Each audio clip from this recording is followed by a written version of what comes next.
Morning बच्चों, कैसे हैं आप सब। चलिए बात करते हैं आज हम प्रिंसिपल के राइट्स एंड ड्यूटीज़ की। तो ड्यूटीज़ ऑफ प्रिंसिपल की बात करेंगे। प्रिंसिपल की ड्यूटी क्या रहेगी कि अगर उसकी वजह से एजेंट को कोई नुकसान होता है तो उसकी ज़िम्मेदारी किसकी है? प्रिंसिपल की है। ठीक है। अभी नुकसान कई तरीके से हो सकता है। जैसे मान लीजिए कोई ऐसी प्रोडक्ट बेचने के लिए दे दिया जिससे कुछ नुकसान हो गया, जिससे उसको कोई फिज़िकल डैमेज हो गया। तो दूसरी बात, नुकसान ये भी हो सकता है कि अगर आपने उसको कोई चोरी की वस्तुएं दे दी और बाद में उसके ऊपर कोई लीगल केस बन गया, असली ओनर आ गया और उसने जो है एजेंट को पकड़ लिया और उसको उसके खिलाफ कोई लीगल प्रोसीडिंग हो गई, तो भी प्रिंसिपल की जिम्मेदारी है उसको बचाना। ठीक है। और एजेंट के सारे कार्यों की जिम्मेदारी एक तरह से किसकी है? प्रिंसिपल की है। ठीक है। तो ये क्या चीज़ें हैं? ये नुकसान ही है।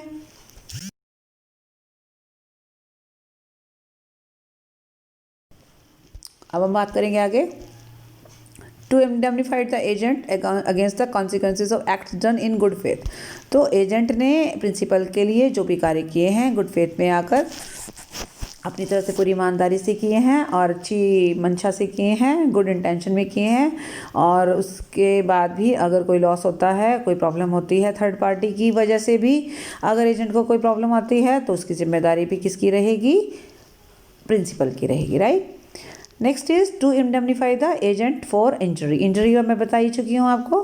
फिर है टू पे रेम्यूनरेशन एंड अदर एक्सपेंसेस। अगर आपने पहले से ही उसको प्रॉमिस कर रखा है कि आप उसको रेम्यूनरेशन दोगे तो आप उसको रेम्यूनरेशन दोगे। जो भी उसने खर्चा किया है वो भी आप उसको पे करोगे।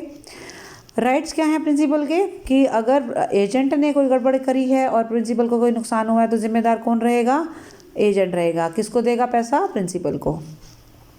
Obtain at account of secret profits. अगर एजेंट चोरी छुपे कोई भी पैसा प्रिंसिपल को बताए बगैर कमा रहा है, प्रिंसिपल की नॉलेज में आ जाता है, तो प्रिंसिपल को वापस करना पड़ेगा। ठीक है।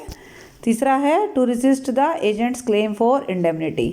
तो अगर एजेंट कह रहा है कि जी मेरे को नुकसान हुआ है और मेरी भरपाई करो, लेकिन अगर वो नुकसान एजेंट के खुद की गलतियों की वजह से हुआ है या मिसकंडक्ट की वजह से हुआ है तो फिर प्रिंसिपल कोई जिम्मेवारी नहीं लेगा। ठीक है। अब आ जाती है प्रिंसिपल की लायबिलिटी थर्ड पार्टी के प्रति। थर्ड पार्टी के प्रति क्या सीन है? बस 1 मिनट के लिए होल्ड कीजिए।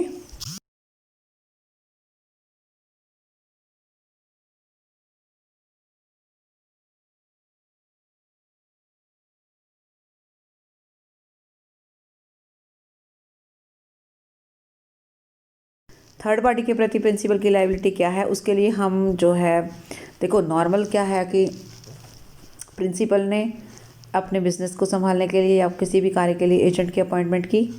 अब एजेंट उसके लिए काम कर रहा है, तो एजेंट कोई भी काम करता है जो प्रिंसिपल के कहने पर करता है, उसकी जिम्मेदारी थर्ड पार्टी के प्रति प्रिंसिपल की रहेगी, एजेंट की नहीं रहेगी। एजेंट अपने कार्यों के लिए सिर्फ और सिर्फ प्रिंसिपल के प्रति जिम्मेदार होता है, लेकिन थर्ड पार्टी के प्रति जिम्मेदार तो प्रिंसिपल ही रहेगा। राइट। अब बात आती है कि इसको हम अच्छे से कैसे डिफाइन करें। उसके लिए वी हैव 3 पॉइंट्स कि वी हैव 3 सर्कमस्टांसेस। नंबर 1 कि अगर एजेंट कॉन्ट्रैक्ट कर रहा है थर्ड पार्टी के साथ और बता रहा है कि भैया मैं इस प्रिंसिपल का एजेंट हूँ, यानी कि एक नॉर्मल कॉन्ट्रैक्ट कर रहा है। आपने एक एजेंट को लगाया, आप बिजनेसमैन हो, आपने एक एजेंट को लगाया है और एजेंट जो है थर्ड पार्टी के साथ कॉन्ट्रैक्ट करता है, डील करता है बिजनेस के लिए, आपका नाम कह के कि तो करेगा ना। तो इसका मतलब थर्ड पार्टी को पता है ना कि वो एजेंट है और आपके लिए कर रहा है। तो उन सारे तामझाम में क्या होगा, जो भी डील्स होंगी, जो भी कॉन्ट्रैक्ट्स होंगे, क्योंकि आपके नाम पर किए गए हैं तो जिम्मेदारी किसकी होगी? आपकी होगी। ये बात तो क्लियर हो गई है, इसमें कोई प्रॉब्लम ही नहीं है। ठीक है ना। तो एक तो लेकिन इसके अंदर भी इसने 2 पॉइंट्स बांटे हैं, ए और बी। पहला, अगर एजेंट जो कार्य कर रहा है वो अथॉरिटी के अंदर रहकर कर रहा है। अब मान लीजिए मैंने बिजनेस संभाल रखा है, लेकिन मैंने आगे एक एजेंट नियुक्त कर रखा है और मैंने एजेंट को ये अथॉरिटी दे रखी है कि 5,000 रुपये तक का सामान जो भैया उधार ले सकता है, तो उससे ज़्यादा का नहीं मेरे नाम से। ठीक है। तो अब वो ना 10,000 का सामान उधार कर लेके बैठा है और मेरे नाम से, तो गलत है ना। मैंने तो उसको अथॉरिटी दी नहीं, तो मैं कितनी की जिम्मेवारी लूँगी? सिर्फ 5,000 की। अगर मेरे पास कोई उधार वाला आ गया ना कि भैया आपका एजेंट जो है ना 10,000 का सामान ले गया, मैं तो जी उसको कॉन्ट्रैक्ट का लेटर दिखा दूंगी कि देखो मैंने तो उसको 5,000 की जिम्मेवारी अधिकार दे रखा है। तो ये बात जो है प्रिंसिपल को कि भाई हमने एजेंट को क्या क्या अधिकार दे रखे हैं, ये थर्ड पार्टी को भी बताने पड़ते हैं। ऐसे थर्ड पार्टी पार्टी को कोई सपना थोड़ी ना आ जाएगा कि आपने उसको कितने का अधिकार दे रखा है। तो ये आपकी ड्यूटी है कि आप थर्ड पार्टी की नॉलेज में ये चीज़ लेकर आएँ। अगर ऐसा नहीं करते तो फिर आप कहीं ना कहीं उसमें फंस सकते हो, ठीक है ना। तो कहने का मतलब होता है अगर एजेंट ने अपने अधिकारों की सीमा के अंदर रहकर काम किया है, प्रिंसिपल के नाम पर काम किया है, गुड फेथ में काम किया है, तो कुछ भी हो, अब गलत हो या सही हो, उसने तो अपनी तरह से सही किया है, ठीक है ना। तो उसकी जिम्मेदारी प्रिंसिपल पूरी तरीके से लेगा और थर्ड पार्टी के प्रति जिम्मेदारी उसकी होगी, ठीक है। लेकिन दूसरा कह रहा है कि अगर एजेंट अपनी अथॉरिटी के बाहर जाकर करता है, अब देखो बाहर जाकर करता है उसमें दो बातें होती हैं, क्या ऐसी कोई डिफ़िकल्टी थी, इमरजेंसी थी, और इन केस क्या प्रिंसिपल को पता था, नहीं पता था, प्रिंसिपल की नॉलेज में था, नहीं था। कई बार क्या होता है इमरजेंसी के केस में प्रिंसिपल के साथ कॉन्टैक्ट नहीं हो पाता और एजेंट को कई बार कुछ ऐसे काम करने पड़ते हैं जिसकी अथॉरिटी उसको नहीं है, फिर भी उसको बिजनेस को बचाने के लिए करना पड़ता है।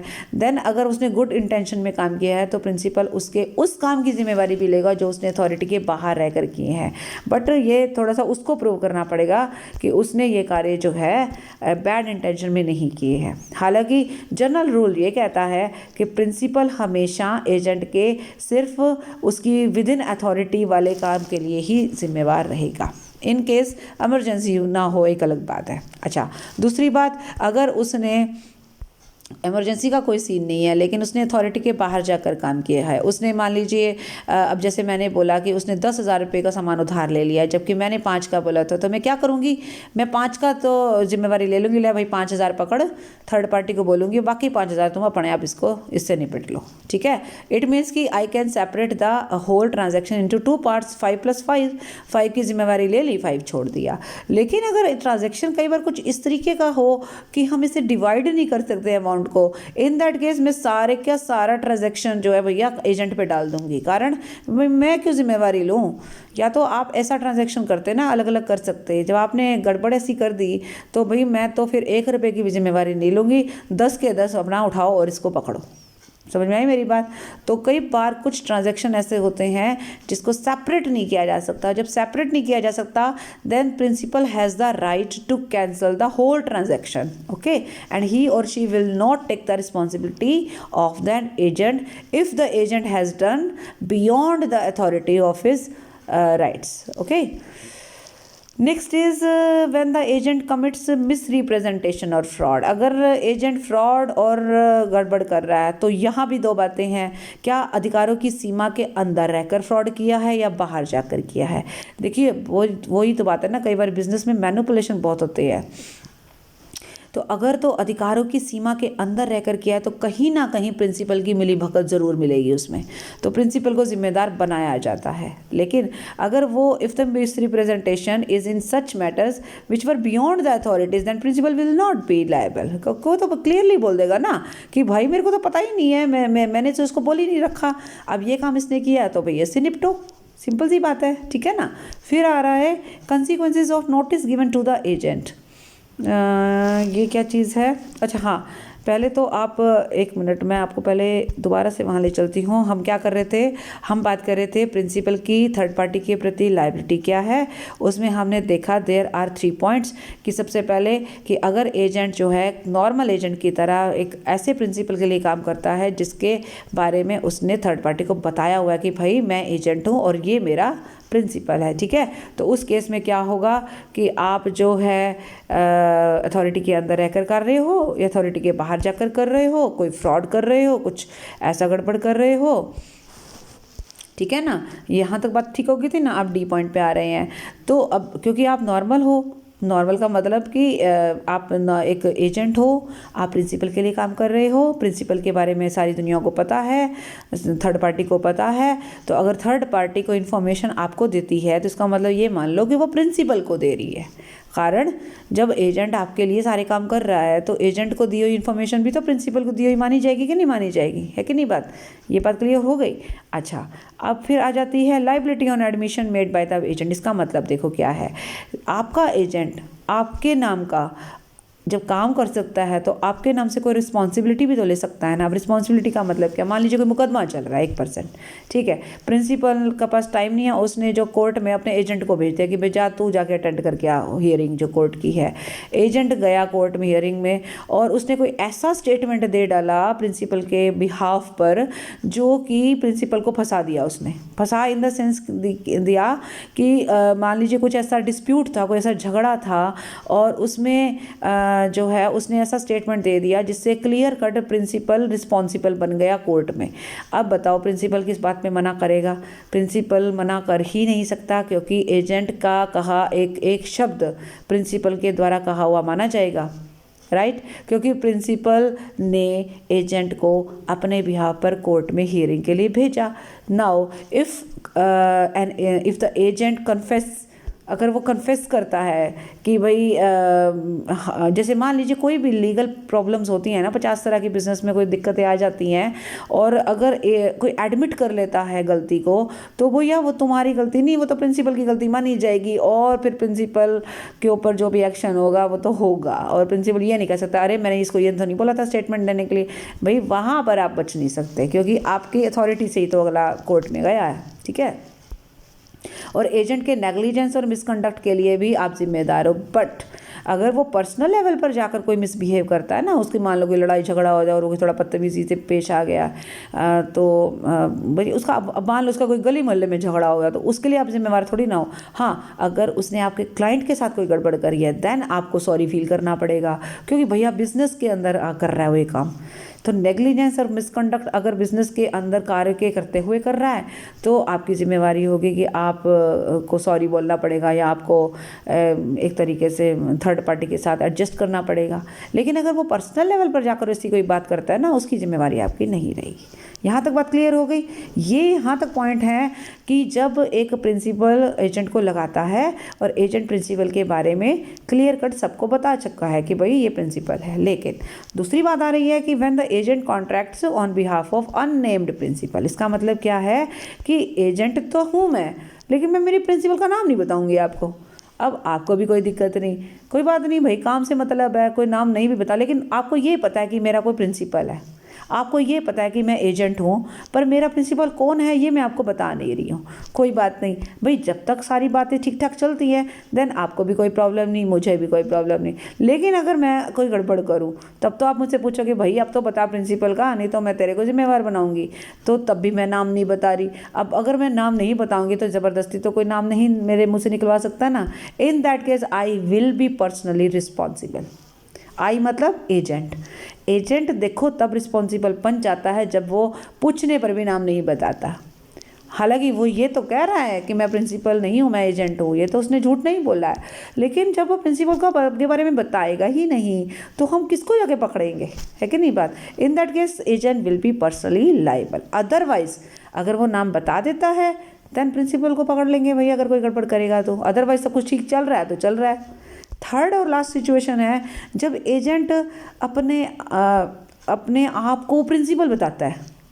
कहानी में ट्विस्ट आ गया। क्या एजेंट ने ये बताया ही नहीं कि वो एजेंट है, उसने कहा जी मैं प्रिंसिपल हूँ। अब मैं ही हूँ जी करने वाला, मैं एजेंट नहीं हूँ, मैं प्रिंसिपल हूँ। अब ठीक है, अब मान लीजिए आप मेरे पास आए किसी डील के लिए और मैं हालांकि किसी की एजेंट हूँ एक्चुअली, लेकिन मैंने ये बिल्कुल शो ही नहीं होने दिया कि मैं किसी के एजेंट के तौर पे काम कर रही हूँ। मैं इस तरीके से बिहेव कर रही हूँ कि जैसे मैं ही हूँ सब कुछ करने वाली। तो अब आपको तो कोई डाउट ही नहीं हुआ ना। अब आपको कोई डाउट नहीं हुआ तो सब कुछ ठीक ठाक चल रहा है। कल को कोई गड़बड़ होती है तो भाई आप तो मेरे को ही कहोगे, क्योंकि आपकी नज़र में तो मैं प्रिंसिपल हूँ, होंगे नहीं। तो उसे बोलते हैं अनडिस्क्लोज्ड प्रिंसिपल। कौन है अनडिस्क्लोज्ड? ऐसा प्रिंसिपल जिसका नाम डिस्क्लोज नहीं किया गया, जिसके बारे में बिल्कुल खबर नहीं लगने दी कि भैया कोई प्रिंसिपल नाम की चीज़ भी है दुनिया में कि नहीं। ओके, तो ऐसे पर्सन को अनडिस्क्लोज प्रिंसिपल कहते हैं। अब इसमें थोड़ी सी पॉइंट ये है कि अगर थर्ड पार्टी यानी कि अगर आपको मेरा प्रिंसिपल अपने आप को शो कर देता है कि नहीं जी मैं हूँ इसकी प्रिंसिपल, और आपकी तो उससे पहले झगड़ा चल रहा है कोई, आपने कहा अच्छा तू है इसका प्रिंसिपल, तो अगर मुझे पता होता कि तुम इसके प्रिंसिपल हो और ये एजेंट है, ये प्रिंसिपल नहीं है, मैं तो ये डील कभी नहीं करती, क्योंकि ऐसा होता है कई बार कई बार ऐसी सिचुएशन आ जाती है, तो उसमें क्या रहेगा, उसमें यही रहेगा ना कि भाई आपने ये प्रूव कर दिया कि भाई ऐसे बंदे के साथ तो मैं बिल्कुल काम नहीं करती, क्योंकि मैं इस बंदे की शक्ल ही नहीं देखना चाहती। तो उस केस में आप अपने बिल्कुल फ्री हो जाओगे कि आप अनुबंध को बीच में तोड़ सकते हो। लेकिन अगर मेरा प्रिंसिपल अपने आप शो नहीं होता है, आपको कहीं से पता लग जाता है, आपको कहीं से पता लग जाता है, तो आप अनुबंध नहीं तोड़ सकते। अब उसका कारण भी बता देती हूँ भाई। अब आपको पता लग जाता है किसी और से, तो फिर ये पता करने की कोशिश तो आपको फिर पहले ही कर लेनी चाहिए थी ना। आप पहले भी ये कोशिश कर सकते थे, आपने अभी भी तो कोशिश करके डिस्कवर किया ना ये बात। तो इसका मतलब कोर्ट यही सोचेगी कि ये कोशिश आपने पहले क्यों नहीं करी, आप चुपचाप क्यों बैठे रहे। अगर आपको ये डाउट था तभी तो आपने डिस्कवर किया, राइट। हालांकि आप चाहे जितना मर्जी बोलो कि नहीं नहीं मुझे कोई डाउट नहीं था या ऐसा था वैसा था, लेकिन रूल ये कह रहा है कि अगर प्रिंसिपल, जो असली वाला प्रिंसिपल है, अगर अपनी मर्जी से बाहर निकल कर आ जाता है, लो जी मैं हूँ प्रिंसिपल, तो आप डिनाई कर सकते हो। लेकिन अगर आपको कहीं से पता लग जाता है ना किसी तीसरे बंदे से, तो आप डिनाई नहीं कर सकते। ध्यान में रखना, ये बहुत इम्पॉर्टेंट रूल है इसका, ठीक है। सो ये हो गया जी हमारा प्रिंसिपल का सीन, ओके। अब रहेगा आगे व्हाट इज़ दिस। हाँ, अभी एक पॉइंट और हम इसमें करवाएंगे, दैट इज़ ये रहा अनडिस्क्लोज प्रिंसिपल। अभी तक हम अनडिस्क्लोज प्रिंसिपल की ही बात कर रहे थे।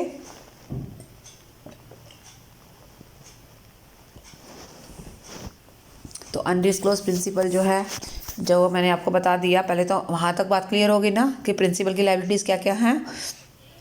प्रिंसिपल अगर नेम्ड प्रिंसिपल की तरह है, अगर अननेम्ड की तरह है और अनडिस्क्लोज्ड की तरह है, तीन तरीके से आपने उसको डिफ़ाइन करना है। अब अनडिस्क्लोज के बारे में थोड़ा सा और डिफ़ाइन करना है। तो मैंने बता दिया अनडिस्क्लोज प्रिंसिपल कौन होता है, जिसका नाम, जिसके एग्जिस्टेंस, जिसका अस्तित्व अभी तक सामने निकल कर नहीं आया है, whose identity is not known. Name नहीं, आइडेंटिटी। नेम तो बाद में आता है, आपका अस्तित्व ही लोगों की नज़र में नहीं है। नेम तो तब आएगा ना जब अस्तित्व होगा। तो अगर एजेंट अपने बिहेवियर से ऐसा दिखा रहा है कि वही अपने आप ही सारा कुछ है, कोई उसका प्रिंसिपल नहीं है। अगर एजेंट जो है नाम भी नहीं बता रहा है, अगर एजेंट जो है वो अपने नाम से कॉन्ट्रैक्ट कर रहा है, देखो कितनी इंपॉर्टेंट चीज़ है। जबकि हम अब तक यही शोर मचाते आए हैं कि भाई एजेंट सारे कार्य प्रिंसिपल के नाम से करेगा, लेकिन जब वो कार्य कोई कर ही नहीं रहा है तो किसी को शक भी नहीं होगा, ठीक है ना। तो ये बात क्लियर हो गई, लीगल पोजीशन क्लियर कर दी मैंने, वही पॉइंट है, इसमें कोई नई बात नहीं है। जितनी बातें हैं वो सही वही बातें हैं कि अगर अनडिस्क्लोज प्रिंसिपल देखो makes his identity known to the third party, अगर वो अपने आप आ जाता है before the contract is executed, इससे पहले कि कॉन्ट्रैक्ट पूरा हो, और अनडिस्क्लोज प्रिंसिपल निकल कर पर्दे के पीछे से बाहर आ जाए, और अगर थर्ड पार्टी ये सर्टिफाई कर दे कि वो ऐसे बंदे के साथ बिल्कुल काम ना करता, अगर उसको पता लगता, तो he can refuse to perform his क्या प्रॉमिस, ठीक है। बट यहाँ पे देखिए, if the principal after he has disclose his identity, एक मिनट, ये वाला पॉइंट नहीं, मैं यहाँ आना चाह रही हूँ, एक मिनट, हाँ, फ्रॉम सम अदर सोर्स उसको पता लगता है, then he can not refuse. Clear हो गया वो जो मैं पॉइंट आपको बता रही थी, ठीक है।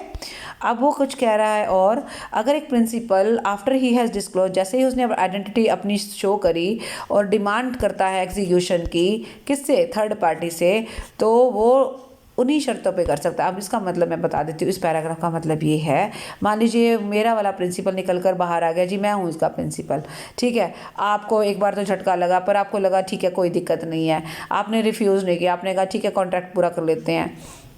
लेकिन याद रखिए कॉन्ट्रैक्ट वही शर्तों पे होगा जो शर्तें मेरे और आपके बीच में पहले से डिसाइडेड थी। मेरा प्रिंसिपल आके नई कोई शर्तें नहीं लगा सकता, ये ध्यान में रखना, ठीक है जी। और इन दैट केस कई बार थर्ड पार्टी, जैसे ही आप निकल कर बाहर आए, तो थर्ड पार्टी को ये भी राइट हो जाता है कि वो मैंने झूठ बोला मेरे खिलाफ, मेरे प्रिंसिपल के खिलाफ भी एक्शन ले सकता है, हम दोनों के खिलाफ एक्शन ले सकता है, ठीक है।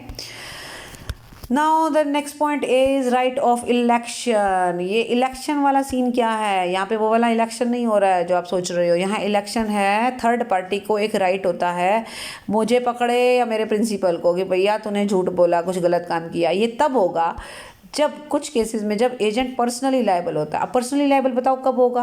पर्सनली लायबल तब होगा ना जब वो प्रिंसिपल का नाम नहीं बता रहा तो फिर भैया तो ही लायबल बन फिर तो, है ना। और अगर आप अनडिस्क्लोज प्रिंसिपल के लिए काम कर रहे हो तब भी आप लायबल हो।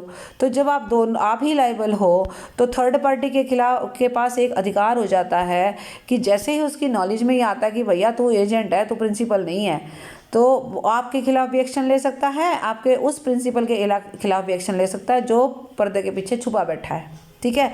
तो उसके पास ये राइट होता है चूज़ करने का कि किसके खिलाफ एक्शन ले। तुम दोनों के खिलाफ भी ले सकता है और एक के खिलाफ भी ले सकता है। उसको तो अपने काम से मतलब है, वो चाहे काम ऐसा है ना, काम पूरा होने से होना चाहिए। अगर काम पूरा कर रहे हो फिर तो कोई दिक्कत ही नहीं है। लेकिन अगर आप काम में गड़बड़ कर रहे हो और ये भी पता लग गया कि एजेंट जो है अपने आप को पर्सनली लायबल बना रहा है तो भैया एजेंट भी पकड़ा जाएगा। और अगर एजेंट अपने प्रिंसिपल का नाम बता देता है तो फिर प्रिंसिपल पकड़ा जाएगा। सिंपल सी बात है, ठीक है। सो ये ध्यान में रखिएगा। तो इफ़ द थर्ड पार्टी, हाँ एक ये वाला पैराग्राफ बहुत इंपॉर्टेंट है, देखना लास्ट वाला। लेकिन अगर आपने चालाकी से एजेंट को अपने बस में कर लिया कि भाई तू टेंशन मत ले, अगर कोई गड़बड़ होगी ना मैं तेरे प्रिंसिपल को जिम्मेवार बनाऊंगी, तू टेंशन मत ले। और उधर तुम चुपचाप मेरे प्रिंसिपल को भी ये कही जा रहे हो कि आप टेंशन मत लो, अगर कोई गड़बड़ होगी ना मैं आपके एजेंट को जिम्मेवार बनाऊंगी। मतलब आप इंड्यूस कर रहे हो दोनों को अलग अलग जगह पर। तो इसका मतलब है कि दोनों तरफ से आप ना इधर के रहोगे ना उधर के रहोगे, ना आप मेरे खिलाफ कोई एक्शन ले पाओगे ना उसके खिलाफ कोई एक्शन ले पाओगे। तो ये भी एक सीन रहेगा, ठीक है। लास्ट में एक छोटा सा ये देखो, ये 2-2 नंबर में क्वेश्चन आते हैं, right of election and pretended agent और अनडिस्क्लोज प्रिंसिपल। ये 2 नंबर के क्वेश्चन में आ सकते हैं बहुत अच्छे से। तो ये ध्यान में रखिएगा इसको कैसे अटेम्प्ट करना है। Next is pretended agent. अब मान लीजिए मैं अपने आप को किसी पर्सन का एजेंट शो कर रही हूँ जबकि एक्चुअली मैं नहीं हूँ, ठीक है। मैंने एजेंट बनकर आपसे कोई डील कर दी, आप भी मेरे धोखे में आ गए कि हाँ मैडम तो ना उसकी एजेंट बनकर काम कर रही है, मतलब एजेंट है, ठीक है। कोई नहीं, जब तक काम सही चल रहा है तब तक आपको भी कोई प्रॉब्लम नहीं। लेकिन अचानक हुआ धमाका और कुछ मैंने घोटाला कर दिया। अब आप कहोगे प्रिंसिपल को बुलाओ, भैया किसके प्रिंसिपल हो, हम तो उसके खिलाफ एक्शन लेंगे। देन मेरी असलियत सामने आ गई कि भैया मैं तो किसी की एजेंट नहीं थी, तो मैं तो खुद ही काम कर रही थी, लेकिन मैंने किसी का नाम ले रखा था। देन आप मेरे प्रति एक्शन ले सकते हो ना, क्योंकि प्रिंसिपल तो कोई है ही नहीं, ठीक है। लेकिन अगर जिसका मैं नाम ले लेकर काम कर रही हूँ, अगर वो बंदा सामने आकर कह दे कि कोई बात नहीं, मैं जिम्मेवारी लेने को तैयार हूँ, मैं रेटिफाई करता हूँ इसके काम को, इन दैट केस फिर वो जिम्मेवार हो जाएगा, राइट।